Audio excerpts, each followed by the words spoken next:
నీ సహవాసమును నాకందించి నీ రూపంలో నన్ను రూపించుచున్నావు. నీ సహవాసమును నాకందించి నీ రూపంలో నన్ను రూపించుచున్నావు. నీ సన్నిధి నాలో ధైర్యము పుట్టించెనే, నీ సముఖమునందే ఆదరణ దొరికెనే. నీ సన్నిధి నాలో ధైర్యము పుట్టించెనే. బైబిల్ చెప్తుంది, యెహోవా నీ సన్నిధిని వెదుకుడని నాకు సెలవీయగా నా హృదయం వెదికెదనెను. ఆమేన్. ఒక దేవుని సన్నిధిని మనం అనుభవించాలి అంటే, దేవుని సన్నిధిని మనం అనుభవించాలి అంటే మనం చేయాల్సింది ఏంటంటే, ఓపెన్ మైండ్తో, ఎంటీ మైండ్తో ఈ స్థలానికి రావాలి. హల్లెలూయా. ఖాళీ పాత్రలను తీసుకొచ్చినప్పుడు దేవుడు నింపాడు. మనం ఆరాధనకు వచ్చి దేవుని సన్నిధిని అనుభవించకుండా దేవుని ఆత్మ మనల్ని స్పర్శించాలి. మన మనసును, మన మెదడును, మన ఆలోచన, మన శరీరాన్ని కూడా స్పర్శించాలి. లైక్ కరెంట్ షాక్ వచ్చిందనుకో, ఎలాగో శరీరం అంతా ఇట్లా చుమ్ము అంటది. ఆ అనుభవంలోనికి మనం రావాలి. యాంత్రికంగా కానీ అలవాటు ప్రకారంగా కానీ మనం ఉండకుండా ఆదివారం వచ్చింది కదా, ప్రార్థన కూడా ఉంది కదా అని ఏదో నార్మల్గా రాకుండా ప్రార్థన పూర్వకంగా వచ్చి ఆయన సన్నిధిలో ఆయన మహిమ మనం పొందాలి. ఆయన శక్తిని మనం అనుభవించాలి. మీకు అర్థం కావడం బైబిల్లో ఉన్న లేఖనాన్ని నేను మీకు గుర్తు చేస్తాను. సమరయ స్త్రీ ఉంది. సమరయ స్త్రీ ఆమె తనకు నచ్చినట్టు జీవిస్తుంది. ఆమెకి ఇష్టం వచ్చిన చోటికి వెళ్తుంది. హృదయంలో కోరిక కలిగినట్టు, మనసు ఆశించినట్టు బ్రతికే మనిషి. సమాజం అంతా ఆమెకు ఒక ముద్ర వేశారు. ఏ ముద్ర అంటే పాపాత్మురాలైన స్త్రీ అని. హల్లెలూయా. ఎందుకంటే ఈమె భర్తలను చేంజ్ చేసింది. సినీ ఫీల్డ్లో ఉన్న వాళ్ళు లగ్జరీ లైఫ్ జీవిస్తారు కనుక, కోట్ల మంది వాళ్ళకు డబ్బు ఉంది కనుక వాళ్ళకు నైతిక విలువలు ఉండవు, మోరల్ లైఫ్స్ ఉండవు. కాబట్టి భర్త ఉండగానే భర్తకు విడాకులు ఇచ్చేసి నచ్చిన ఇంకొక ఆయన చేసుకొని అలా వాళ్ళైతే పిల్లలు ఉన్నా కూడా, పెళ్ళిళ్ళకి వచ్చిన పిల్లలు ఉన్నా కూడా, పెళ్ళైన పిల్లలు ఉన్నా కూడా భార్యకు విడాకులు ఇచ్చి, భర్తకు విడాకులు ఇచ్చి వివాహాలు చేసుకొని ఆ నైతిక విలువలను పక్కతో పట్టించేసి ఎంతో మంది వివాహాలు చేసుకుంటున్నారు. ఎక్కువ సినీ ఫీల్డ్లో ఉన్న వాళ్ళు మనకు కనిపిస్తారు. ఆ పాశ్చాత్య దేశాల్లో ఇది ఎక్కువగా ఉంటుంది. ఈమె ఎవరో బాబు దగ్గరికి రానప్పుడు మిట్ట మధ్యాహ్నం పట్టపగటిని ఆ నీళ్ళ దగ్గరికి వెళ్ళింది. యేసయ్య అక్కడే ఉన్నాడు. అక్కడ ఉన్న యేసు ఆమె దగ్గరికి వచ్చి నాకు నీళ్ళు ఇవ్వాలి. ఆమె అటెండ్ చూసి, అయ్యో నీకు చేదుకోవడానికి ఏమి లేదే అని అంటాడు. నేనెవరో తెలిస్తే నీవే నన్ను నీళ్ళు అడుగుతావు. ఆమె అంటుంది, మరి నా గృహాన్ని విడిచి ఇక్కడ దాకా నేను ఎందుకు రావాలి? ఆ నీళ్లు నాకు ఇస్తే సంతోషం అని మాట్లాడు. ఆయన అంటాడు, ఇస్తాను, కానీ ఒక పని చేయాలి. నీవు వెళ్ళి నీ పెనిమిటిని తీసుకొస్తా, నీ భర్తను తీసుకొస్తా. ఆమె అంటుంది, అయ్యా నాకు పెనిమిటి లేడు. ఆయన అంటాడు, సత్యమే చెప్పింది. ఇంతకు ముందు 5 భర్తలుంటే ఇప్పుడున్నవాడు 6వ భర్త అని చెప్పాడు. చెప్పగానే యెరూషలేము ఆరాధన గురించి, పితరులు ఆరాధించే స్థలం గురించి మాట్లాడుతుంది. అంటే ఆయన అంటాడు, నీవు అక్కడ ఇక్కడ ఆరాధన కాదు, ఆత్మతోనూ సత్యంతోనూ ఆరాధించే కాలం వచ్చేసింది. అలాంటి వాళ్ళే తండ్రికి కావాలి. ఒక ఆధ్యాత్మిక సత్యాన్ని, ఒక ఆరాధన అనుభవాన్ని పతితైన ఆ మనిషికి తన్ను తాను బయలుపరుచుకుంటే మెస్సయ్య వచ్చినప్పుడు మాకు తెలుస్తుందంటే ఆ మెస్సయ్య నేనే అన్నా. హల్లెలూయా. గట్టిగా చెప్పండి. ఆ మెస్సయ్య నేనే అన్నప్పుడు ఆమె ఏం చేసిందో తెలుసా? పాపానికి సాదృశ్యమైన కుండను బావి యొద్ద వదిలిపెట్టేసి ఊరిలోనికి వెళ్ళి, గడప గడపకు వెళ్ళి, ఇంటికి వెళ్ళి, ఎందుకంటే మన చరిత్ర మన ఊళ్ళో తప్ప ఇంకొకరికి తెలియదు. మన చరిత్ర మన చుట్టుపక్కల ఉన్న గృహాలకు తప్ప ఇంకొకరికి తెలియదు. బయట చేయడానికి చాలా మంచి వాళ్ళగానే కనిపిస్తారు, కానీ మన చరిత్ర ఊరు పేరు గోడలు చెప్తే అన్నట్టు మనం ఎలాంటి వాళ్ళమో, మన గుణగణాలంటో మన చుట్టుపక్కల ప్రతి ఇళ్ళకు చెప్తారు. వాళ్ళు సాక్ష్యం ఇచ్చినట్టే మనం పెట్టదు. ఆమె అంతకు మిక్కిలి మంచి సాక్ష్యం మనకి ఎక్కడ ఉండదు. చర్చిలో సాక్ష్యం ఉంటే లాభం లేదు. హల్లెలూయా. మీ బంధువుల మధ్య సాక్ష్యం ఉంటే లాభం లేదు. మీ చుట్టుపక్కల ఉన్న జనాలు, ఆ జనాల మధ్యలో ఈమెకు సాక్ష్యం బాగలేదు, సాక్ష్యం పాడైపోయింది. కానీ ఆమె వెళ్ళి ఇంటింటికి వెళ్ళి యేసయ్య గురించి చెప్తుంది. నేను మెస్సయ్యను చూశాను, నాతో చెప్పిన వాణిని, నేను చేసినవన్నీ నాతో చెప్పిన వాణిని వచ్చి చూడుడి, ఆయన మెస్సయ్య కాడా. ఆమేన్. యేసు ప్రభు ఎంతమందికి అర్థమయ్యాడు? జ్ఞానులకు అర్థమయ్యాడా? ఇజ్రాయెల్ ప్రజలకు అర్థమయ్యాడా? యూదులకు అర్థమయ్యాడా? పౌలు ఏమంటాడో తెలుసా? మహిమా స్వరూపమైన యేసు మీకు అర్థమైతే ఆయనను మీరు సిలువ వేయగలుగుతారు. రొట్టెలు తిని స్వస్థత పొందుకున్న ప్రజలందరూ కలిసి వారి రక్తము మా మీద, మా పిల్లల మీద ఉండునుగా, కానీ వారిని క్షమించుకున్న అనుభవాలు వాళ్ళకు ఉన్నాయి. ఎంతమందికి మెస్సయ్య అర్థమయ్యారు? ఎంతమందికి యేసయ్య అర్థమయ్యారు? ఎంతమందికి ఆయన సన్నిధి అర్థమైంది? ఎంతమందికి ఆరాధనలో ఉన్న అంతరార్థము అర్థమైంది? ఆమెకు అర్థమైంది. 4:24 ఆమెతో చెప్తాడు యోహాను సువార్త 4:24. యోహాను సువార్త 4:24. దేవుడు ఆత్మ గనుక ఆయనను ఆరాధించువారు ఆత్మతోను సత్యముతోను ఆరాధింపవలెను. చదువు. ఎరుగుదును.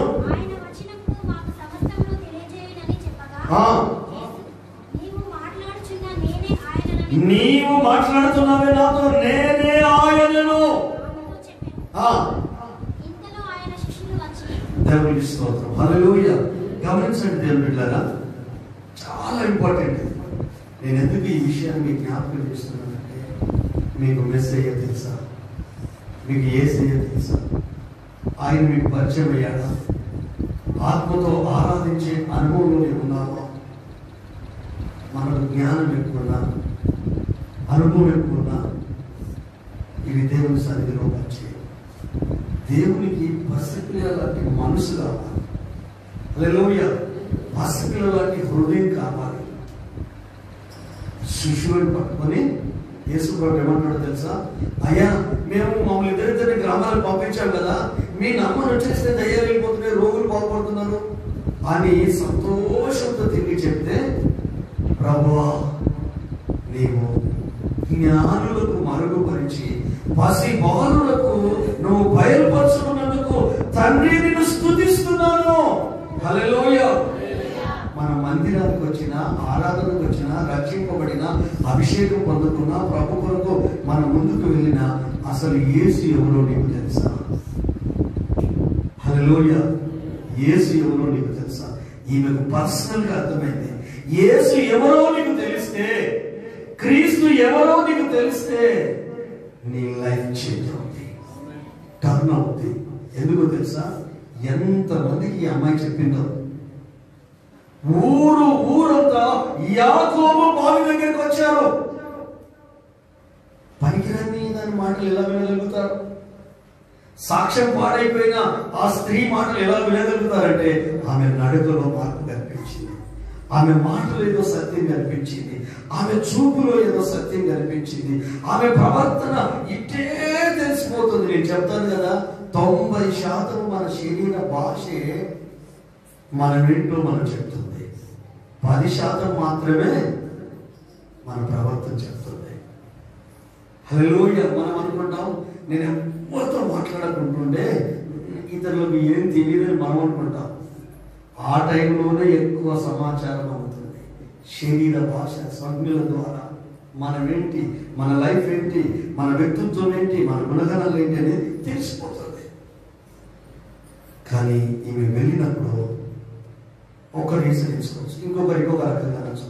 కానీ ఈమె మాటలు పట్టుదలతో చెప్తుంది, ప్రవర్తనలో మార్పు ఉంది, ఆలోచనలో మార్పు ఉంది, నడుకలో మార్పు ఉందని ఒకరి తర్వాత అందరూ అక్కడికి వచ్చారు. వచ్చిన తర్వాత వాక్యం విన్న తర్వాత యేసును అర్థం చేసుకున్న తర్వాత వాళ్ళు ఇచ్చే సాక్ష్యం ఏంటంటే, ఓ అమ్మాయి, ఓ స్త్రీ, నీవు చెప్పిన మాటను బట్టి కాక మా మట్టుకు మేము విని ఈయన లోక రక్షకుడని నమ్ముచున్నాము. హల్లెలూయా.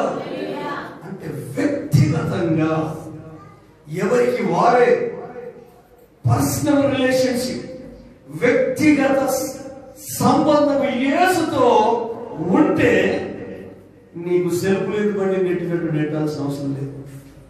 ఎప్పటికీ నీ మెదడు మీద 4 మాటలు అంటించాల్సిన అవసరం లేదు. ఆమెకు యేసు అర్థమయ్యాడు, శాస్త్రాలకు అర్థమయ్యాడా, ఇజ్రాయేల్ ప్రజలకు అర్థమయ్యాడా, యూదులకు అర్థమయ్యాడా, జ్ఞానులకు అర్థమయ్యాడా? హల్లెలూయా.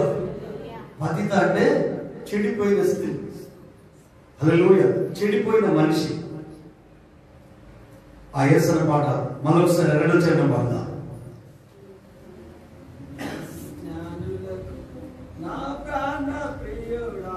నా యేసు ప్రభువా, నా జీవితం అంకితం నీకే, నా జీవితం అంకితం.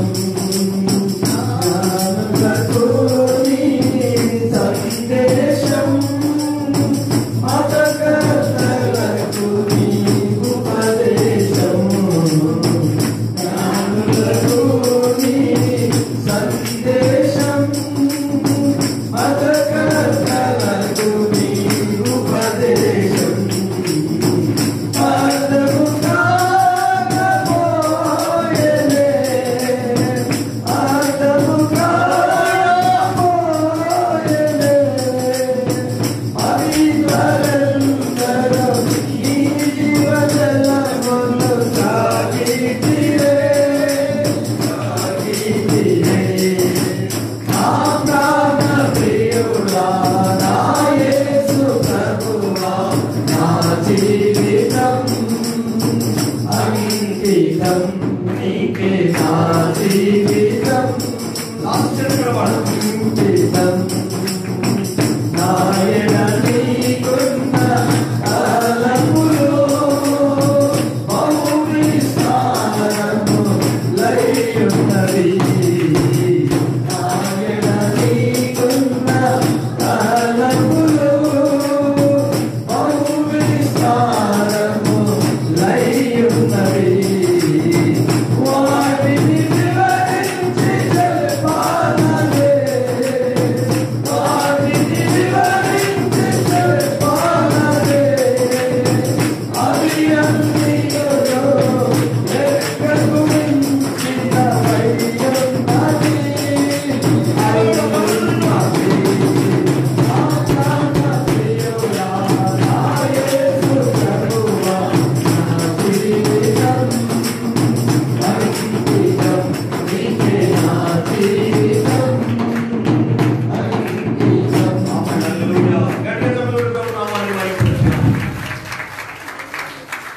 మన మందిరకు వచ్చిన మనం ఆయన ప్రత్యక్షతను పొందుకొని వెళ్ళాలి. అంతమంది ఆ దేశంలో ఉన్నారు, కానీ పనికిరాని స్త్రీకి ప్రభు ఎవరో తెలిసింది, మెస్సయ్య ఎవరో తెలిసింది, తెలిసిన వెంటనే ఊరుకుందా? ఊరుకోలేదు. చదవండి 27వ వచనం నుండి. ఇంతలో ఆయన శిష్యులు వచ్చి ఆయన స్త్రీతో మాట్లాడటం చూసి ఆశ్చర్యపడింది. కానీ నీకేమి కావాలని అయినను, ఈమెతో ఎందుకు మాట్లాడుచున్నావని అయినను ఎవడను అడగలేదు. ఆ స్త్రీ తన కొండ విడిచిపెట్టి ఊరులోనికి వెళ్ళి, మీరు వచ్చి నేను చేసినవన్నీ నాతో చెప్పిన మనుషులు చూడుడి, ఈయన క్రీస్తు కాడా అని ఆ ఊరు వారితో చెప్పగా, వారు ఊరులో నుండి బయలుదేరి ఆయన యొద్దకు వచ్చుచుండిరి. హల్లెలూయా. పనికిరానుల మాట ఎవరైనా వింటారా? సాక్ష్యం సరిగా లేని వారి మాట ఎవరైనా వింటారా? కానీ ఊరు కదులుతుంది. ఎందుకు? యేసయ్యను అర్థం చేసుకున్న వాళ్ళ బ్రతుకు మారుతుంది. యేసయ్యతో జీవిస్తే జీవితం మారుతుంది. హల్లెలూయా.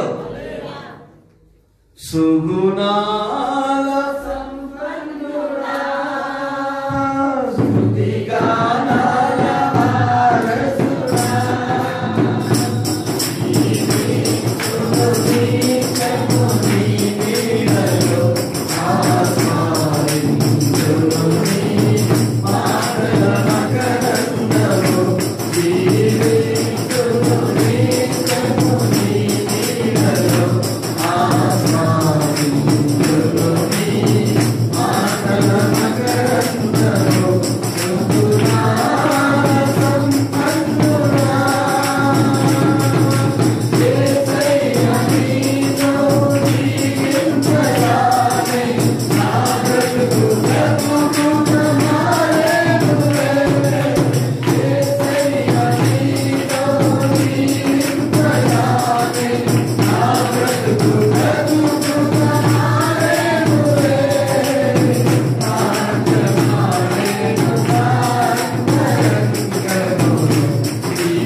జీవించే అనుభవం. హల్లెలూయా. ఆయన మనకు తెలిస్తే, ఆయన మనకు అర్థమైతే ఫస్ట్ మన లైఫ్ చేంజ్ అవుతుంది, ట్రాన్స్ఫార్మ్ అవుతుంది. హల్లెలూయా.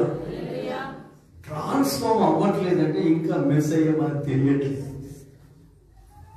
పాపానికి సాదృశ్యమైన కుండ విడిచిపెట్టి ఊరులోనికి వెళ్ళి సిగ్గుపడకుండా తన సొంత గ్రామంలో ఉన్న ప్రతి ఇంటికి వెళ్ళి, నాతో నేను చేసినవన్నీ నాతో చెప్పిన వారిని వచ్చి చూడండి, ఆయన క్రీస్తు కాడా, ఆయన మెస్సయ్య కాడా, ఆయన రక్షకుడు కాడా, ఎన్నో సంవత్సరాల నుంచి ఎదురు చూస్తున్నామే మెస్సయ్య కొరకు, ఆ మెస్సయ్య నేను చూశాను అంటే ఈమె మాట విన్నవాళ్ళట ఊరులో నుండి బయలుదేరి యేసు దగ్గరికి వచ్చుచుండురి.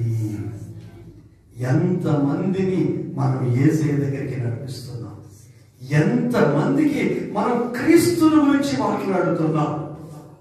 ఎవరైతే చేంజ్ అయ్యారో, ఎవరైతే మార్చబడ్డారో వాళ్ళు మాత్రమే క్రీస్తుని గురించి సువార్తను ప్రకటిస్తారు, సాక్ష్యాన్ని పంచుకుంటారు. ఒకప్పుడు నా జీవితం పోతుంది, పాతది, భ్రష్టమైంది, శాపగ్రస్తమైంది, నన్ను నా కుటుంబాన్ని నా యేసయ్య మార్చాడు. కమెంట్స్ వచ్చి చూడు, మందిరానికి వచ్చి చూడు, దేవుని సన్నిధికి వచ్చి చూడు, ఆయన నిన్ను దర్శిస్తాడు, నీ శాపాన్ని తీసేస్తాడు. ఎంత మందికి చెప్పాము ఈరోజు. హల్లెలూయా. భక్తి అనేది ఏదో రిజర్వేషన్ చేసుకునేది కాదు, నీ ప్రవర్తన ద్వారా సాక్ష్యం ఇవ్వాలి, నీ కుటుంబం గురించి నువ్వు చెప్పాలి. ఇంకా అక్కడ ఇంకొక మాట చూడండి, 30 వచనం. నేను చేసినవన్నీ నాతో చెప్పేనని సాక్ష్యం ఇచ్చిన స్త్రీ యొక్క మాటను బట్టి కాక ఆ ఊరిలోని సమరయులలో అనేకులు ఆయన యందు విశ్వాసముంచిరి. సమరయులు ఆయన దగ్గరకు వచ్చి తమ యొద్ద ఉండుమని ఆయనను వేడుకొని గనుక ఆయన అక్కడ 2 దినములు ఉండెను. ఆయన మాటలు వినినందున ఇంకను అనేకులు నమ్మి ఆ స్త్రీని చూసి, ఇక మీదట నీవు చెప్పిన మాటను బట్టి కాక మా మటుకు మేము విని ఈయన నిజముగా లోక రక్షకుడని తెలుసుకొని నమ్ముచున్నామని. గట్టిగా చెప్పండి. బిగినింగ్ మనల్ని బట్టి ప్రభు దగ్గరికి వస్తారు, మన సాక్ష్యాన్ని బట్టి. యేసుతో వాళ్ళకి వ్యక్తిగత సంబంధం ఏర్పడుతుంది. అప్పుడు ఏం చేయాలి? నిన్ను బట్టి కాదు, నేను స్వచ్ఛందంగా నా అంతటా నేను ఆ రక్షణలో ఉన్న అనుభవాన్ని, స్వస్థతలో ఉన్న ఆరోగ్యాన్ని, క్రీస్తులో ఉన్న మాధుర్యాన్ని, ఆ మహిమను నేను అనుభవించాను. నిజముగా ఆయన సర్వశక్తిమంతుడని, లోక రక్షకుడని తాను నమ్మిన వారి కొరకు 2వ వారు మధ్య ఆకాశంలోకి వచ్చి తన పిల్లలైన వారిని కొనిపోతాడని, ఆ నిత్య మహిమలో స్వాస్థ్యాన్ని ఇస్తాడని, అక్కడ స్థలము సిద్ధపరచాడు కనుక ఆ స్థలంలో మమ్మల్ని తీసుకువెళ్ళి అక్కడ ఉంచుతాడని మా అంతటా మేము నమ్ముతున్నాము. నీ మాటను బట్టి కాదు, నీ మాటను బట్టి ఆయన దగ్గరికి వచ్చాడు. కానీ ఈరోజు యేసును వ్యక్తిగతంగా మేము అనుభవించాం. హల్లెలూయా, హల్లెలూయా. మాధుర్యమే నా ప్రభుతో జీవితం, మహిమానందమే మా ఆశ్చర్యమే, మహిమానందమే మా ఆశ్చర్యమే, మాధుర్యమే నా ప్రభుతో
యేసుతో మన జీవితము మాధుర్యం,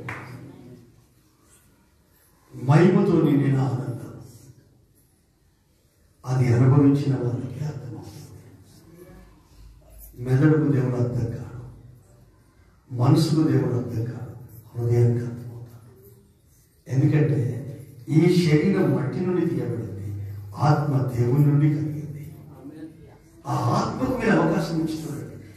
మీ హృదయం పనిచేయడానికి అవకాశం ఇవ్వండి. మీ ఆత్మని, మీలో ఉన్న పరిశుద్ధాత్మ పనిచేయడానికి అవకాశం ఇచ్చాడు. ఎంతసేపు దీనినే వేడెక్కించి పదులు పెడతారు కానీ దీన్ని వాడాలి. యేసు మాట్లాడినప్పుడు ఇక్కడ పనిచేసింది అనుకో, యేసు మాట్లాడినప్పుడు ఇక్కడ కలిగింది మార్పు, అంతరంగ మార్పు, హృదయ మార్పిడి. ఆ మధ్యకాలంలో హృదయ మార్పు చేశారు హైదరాబాద్. దానికి పెద్ద మెట్రో, దాని గురించి పెద్ద హైలైట్ చేశారు. ఏదేమైతే ఒక వ్యక్తికి పునర్జన్మ వచ్చింది. హల్లెలూయా. మనకు కూడా హృదయ మార్పిడి కావాలి. యేసు ప్రభు అంటాడు, ఇర్మీయా భక్తుడు అంటాడు, నూతన హృదయం మీకు ఇచ్చేదను, నూతన స్వభావం కలుగజేసేదను, రాతి గుండెను మీలో నుండి తీసి మాంసపు గుండెను మీకు ఇస్తాను. ప్రవచనంగా ఈ రోజు కూడా నా ప్రభు మీతో అదే మాట్లాడతాను.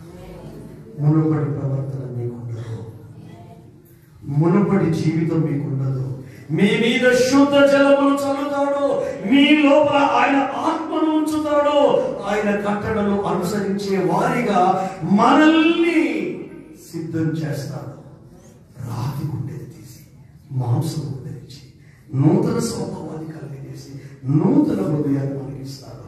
కొత్త ప్రపంచంలోనికి మనల్ని నడిపిస్తాడు. నువ్వు సిద్ధంగా ఉన్నావా? హల్లెలూయా. ఆమెకు నూతన మనసుని ఇచ్చాడు, నూతన హృదయాన్ని ఇచ్చాడు. కొత్త ప్రపంచంలోకి వచ్చింది. ఊళ్ళోని వారికి చెప్పింది. ఊరంతా యేసుని బ్రతిమలాడారు. 2 దినాలు ఉండండి అన్నాడు. అక్కడ భోజనాలు ఏమి లేవు, వాటర్ ఫెసిలిటీ ఏమి లేదు. ఊరు వెలుపల బావి దగ్గర ఇలాంటి చలికాలం అనుకోండి, స్వెటర్లు గిట్టర్లు ఏమి లేవు. జస్ట్ వినగానే బయలుదేరి వచ్చారు, అక్కడ ఉండిపోయారు అంతే. ఆ దేవుని వాక్కుకు ఆకర్షితులైపోయారు. దేవుని సన్నిధి వాళ్ళని కట్టిపడేసింది. దేవుని మహిమ వాళ్ళని ఆవరించింది. విశ్వాసంతో నింపబడ్డారు. ఈతడు నిజముగా లోక రక్షకుడని మా మట్టుకు మేము విని నమ్ముతున్నాం. ఓ స్త్రీ, నీ మాటను బట్టి కాదు, నువ్వు పరిచయం చేశావు, మేము కృతజ్ఞత కలిగి ఉంటాం. కానీ పర్సనల్ గా యేసు ఎవరో, ఆయన శక్తి ఏంటో, ఆయన మహిమ ఏంటో నేను అనుభవించాను. మరి మందిరంకు ప్రతి ఆదివారం వస్తున్నాం. ఆయన మహిమను అనుభవిస్తున్నామా? ఆయన సన్నిధిని అనుభవిస్తున్నామా? క్లబ్లోకి వచ్చినట్లు, ఫంక్షన్లోకి వచ్చినట్లు, లేక ఏదైనా సంఘ కార్యక్రమాలకు అటెండ్ అయినట్టు, లేక ఏమన్నా వాటికి అటెండ్ అయినట్టు అవుతున్నావా? నిజంగా నీవు బరువైన గుండెతో వచ్చి గుండె బాధ దిగిపోయి తేలికైన మనసుతో నువ్వు ఇంటికి వెళ్ళగలుగుతున్నావా? ఆమేన్. పర్సనల్ ఎక్స్పీరియన్స్ కావాలి. యేసయ్యతో మీకు వ్యక్తిగత అనుబంధం కావాలి. అనుభవంకి రావాలి. మందిరంలోకి వచ్చి కూడా నీ జీవితం నువ్వు జీవిస్తే ఎలా? వాక్యం వస్తున్నప్పుడు కూడా నీ బ్రతుకు నువ్వు ఆలోచిస్తే ఎలా? హల్లెలూయా. వాక్యం వింటున్నప్పుడు కూడా నీ సొంత ఆలోచనలతో ఇక్కడ కూర్చుంటే ఎలా? వీడికి రాగానే టోటల్ సరెండర్ అయిపోవాలి. ఆత్మకు వాక్యానికి ఆయన సన్నిధికి అప్పగించుకొని, అయ్యా నన్ను మలుచు, నీవు కుమ్మరి, నీ చేతిలో మట్టిని సారెపై నీకు ఇష్టమైన పాత్రగా నన్ను మలుచు. స్వచ్ఛందంగా, బలవంతం లేకుండా, ఇబ్బంది పడకుండా, సంతోషంగా ప్రభుకు ఎవరు అప్పగించుకుంటారో వాళ్ళకు తను తాను కనపరుచుకుంటాడు. తను తాను కనపరుచుకుంటాడు. ఆమెకు కనపరచుకుంటే ఊరు మారింది, సమరయులు మారారు, రక్షకుడని తెలుసుకున్నారు. యేసయ్యను బలవంతం చేసి 2 దినాలు ఇక్కడ ఉండాలి, మీతో మేము సహవాసంలో ఉంటాం. ఈ అనుభవాలు నీకున్నాయా? నాకున్నాయి అనుభవాలు. లేకపోతే ఇలాంటి మాటలు నేను చెప్తాను. ఏదో పుస్తకంలో చదివిందో, ప్రసంగాల పుస్తకంలో చదివి నేర్చుకునే కాదు. వ్యక్తిగత అనుభవంలో నుండి ప్రభును అనుభవిస్తూ ఆ విషయాలన్నీ మీతో పంచుకోవడానికి కారణం ఏంటంటే ప్రభు మిమ్మల్ని ప్రేమిస్తున్నాడు. యేసయ్య మిమ్మల్ని ప్రేమిస్తున్నాడు. ఆ వ్యక్తిగత అనుభవానికి రావాలి. హల్లెలూయా, హల్లెలూయా. కనికర సంపన్నుడా నా యేసయ్యా, కనికర సంపన్నుడా నా యేసయ్యా, నిమిషమాత్రమే కోపించు నీవు, ఆయుష్కాలము దయచూపుతావు. నిమిషమాత్రమే కోపించు నీవు, ఆయుష్కాలము దయచూపుతావు.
మోకాలు మీద ఉండాల్సిన అవసరం లేదు.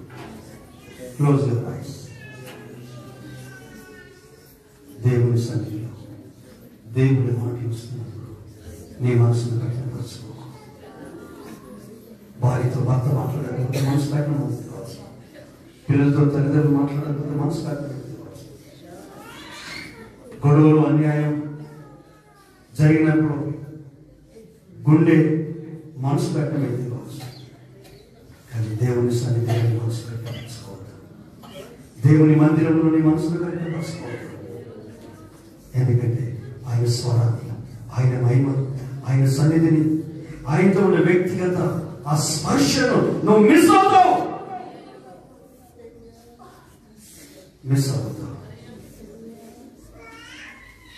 ఏసే మాట్లాడినప్పుడు పాపం వాళ్ళకి అర్థం కాలేదు. తాను ఎంఐ ప్రాంతంలో బయలుపరచుకుంటున్నప్పుడు అర్థం కాలేదు. కానీ రొట్టె విరిచి చేతికి ఇచ్చినప్పుడు అప్పుడు అంటున్నారు వాళ్ళు, ఒరే ఆయన మనతో మాట్లాడుతున్నప్పుడు మన హృదయం, మన గుండె మండిందిరా. మనం గుర్తించలేకపోయాం. ప్రతి ఆదివారం మీ మనసును, మీ హృదయాన్ని, మీ శరీరాన్ని, మీ ఆత్మను ఆయన మరణిస్తూ ఉన్నాడు. నువ్వు గుర్తించలేకపోతున్నావేమో. ఈ రోజు నుండి ఆయన సన్నిధిని నువ్వు గుర్తిస్తావు, ఆయన ఆత్మను గుర్తిస్తావు, ఆయన మహిమను కళ్ళారా చూస్తావు, ఆయన అభిషేకాన్ని నీ శరీరము అనుభవంలో పడుకుంటావు.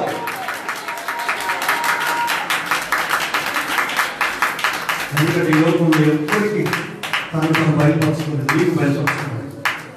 ఈ లోకంలో ఎవరికైనా రక్షణ నీకు వచ్చి దేవుడి సన్నిధిలో నీ మనసు, నీ మైండ్, నీ ఆలోచన, నీ అనుభవాలు ఆబ్సెంట్ అయిపోయి ఒక పసిపిల్లలాగా ఆయన నీకు, నీవు ఆయన కుమారుడు, కుమార్తె, ముద్దు బిడ్డకు, ముద్దు కుమారుడివి. ఆ తల్లి స్పర్శ.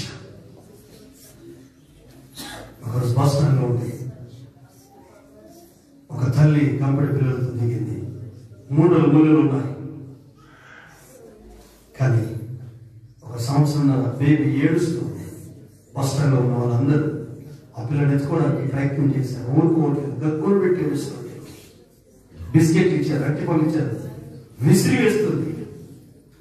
ఈలోపు తల్లి సామాన్లను సర్దుకుంది, రెక్కలు చేసింది. తల్లి కవిట్లో కూర్చోదిగింది.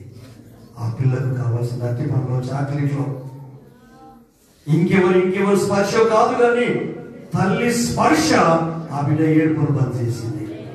ఈ రోజు నీ గుండె నిండా కన్నీళ్ళు ఉన్నాయి, నీ మనసు నిండా గాయాలు ఉన్నాయి, నీ ఇంట్లో నెమ్మది లేదు, నీ కుటుంబ పరిస్థితులు గందరగోళంగా ఉన్నాయి, నీ ఇల్లు నరకకూపంగా మారింది, నీ పిల్లలు రాక్షసులుగా మారారు, నీకు పీకలు తింటున్నావు, నెమ్మది లేని పరిస్థితుల్లో ఉన్నావు, సమాధానం లేని పరిస్థితిలో ఉన్నావు, చష్టభావం అనిపిస్తుంది.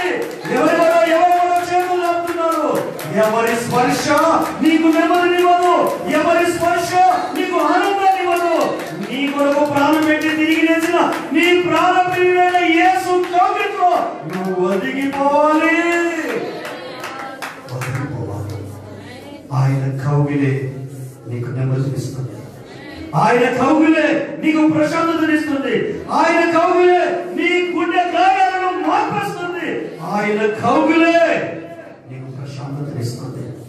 పరమగీతములో ఏమంటారు తెలుసా? నీ కుడి చేయి నా తలకి, నీ ఎడమ చేయి నన్ను అందుకుంది. నిత్యుడా నీ సన్నిధి. ఆ పాట పాడి ప్రభువును మహిమపరుస్తాం, ఆ ఒక్క చరణమే కొడతాం. హల్లెలూయా, థ్యాంక్ యూ జీసస్. ఆయన స్పర్శని కావాలి. నిండుగా నా తోడు నిత్య సన్నిధి, నిత్యుగాని సన్నిధి, నిండుగా. కళ్ళు తెరవకండి, ఆయన స్పర్శ ఇప్పుడు దాకపోతుంది. ఆయన కౌగిట్లో మీరు బంధించబోతున్నారు. కన్న తల్లికి ఆ తల్లి స్పర్శ పిల్లకు ఏడుపునేందుకు పనిచేసిందో ఆయన సన్నిధిని అనుభవించి తీరుతారు.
నా సన్నిధికి వచ్చిన ప్రతి కుమారుడు, కుమార్తె నా సన్నిధిని అనుభవించాలి.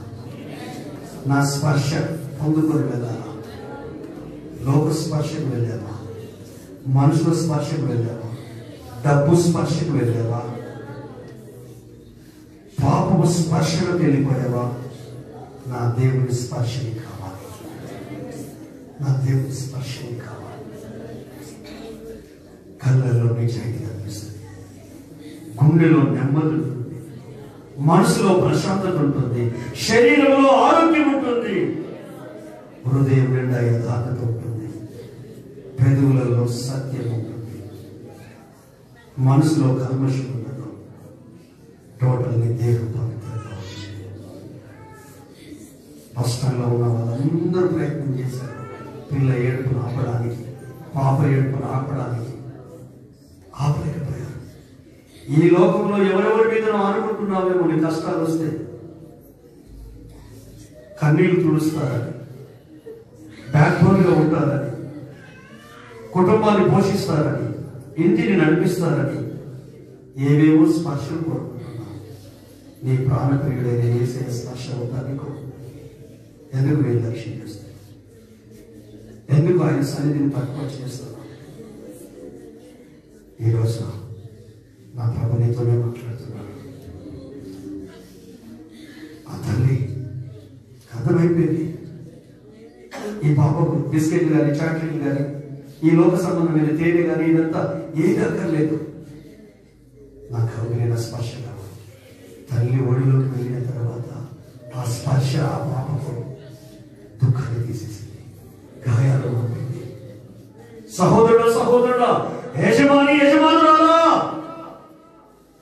నీకు నెమ్మది లేదని నా దేవుడు చెప్తున్నాడు. అందుకే ఆయన రెక్కల కింద ఉదిగిపో, ఆయన కౌగిట్లో ఉదిగిపో. ఆయన సన్నిధిని ప్రతి ఆదివారం ప్రతిరోజు ఆరాధనలను అనుభవించాలి. ఊరికే వచ్చి ఊరుకొని వెళ్ళిపోతాడు. నా ప్రభు అన్నాడు, రోజు చెప్పే మెసేజ్ అబ్బాయి ఫస్ట్ నా సన్నిధిని గురించి మాట్లాడు. ఎవరు నా సన్నిధిని అనుభవించలేదు. ఎవరికి ఇంకా నేను అర్థం కాలేదు, నన్ను గుర్తించట్లేదు, నా మహిమను గుర్తించట్లేదు, నా మనసును అర్థం చేసుకోవట్లేదు. గుర్తిస్తే అర్థం చేసుకుంటే వాళ్ళ ప్రవర్తనలో మార్పు వస్తుంది, వాళ్ళ ఆరాధనలో మార్పు వస్తుంది, వాళ్ళ స్తుతిలో మార్పు వస్తుంది, వాళ్ళ బ్రతుకులో మార్పు వస్తుంది, వాళ్ళు దేవుని సన్నిధిలో జీవించడంలో మార్పు వస్తుంది. ప్రార్థిస్తామా? ప్రభుత్వ అప్పగించుకోదామా? చిన్న ప్రార్థన. ప్రేమ కలిగిన తండ్రి, నీకు నాతో మాతో మీ సన్నిధిలో ఉన్న మహిమేంటో, మాధుర్యం ఏంటో, మా జీవితాలు ఎలాగో మార్చబడతాయో, మా హృదయం ఎలాగో మార్పు చెందుతుందో, మేము మార్పు చెందామంటే ఖచ్చితంగా నీవు మా జీవితంలో చేసినవన్నీ ఇతరులతో పంచుకొని వారిని మీ సన్నిధికి, మీ మందిరానికి, యేసయ్య మీ పాదం దగ్గరికి నడిపిస్తాం. ఇలాంటి పరిచయం మా కుటుంబంలో కానీ మా కుటుంబంలో కానీ లేదు అంటే నిజంగా నిజమైన మార్పు ఇంకా మాకు రాలేదు, నీవు మాకు అర్థం కాలేదు, నిన్ను నీవు మాకు కనపరుచుకోలేదు. అందుకే నిమ్మకు నీరెత్తినట్టు బెల్లం కొట్టిన రాయిలాగా ఒలుకు పలుకు లేకుండా ఆధ్యాత్మిక జీవితంలో ఒక బండరాయిలాగా మారిపోయాం. అయినప్పటికీ నీ బండరాని గుండెలు తొలగిస్తానన్నావు, మాంసం గుండెలు ఇస్తానన్నావు, శుద్ధ జలములు మా మీద చల్లుతానన్నావు, మమ్మల్ని పవిత్రపరుస్తానన్నావు, మీ ఆత్మను మాలో వచ్చి మీరే మమ్మల్ని నడిపిస్తానన్నారు. అయితే ఉన్న బాగా మీ పాదం దగ్గర మీ సన్నిధిలో మమ్మల్ని మేము సమర్పించ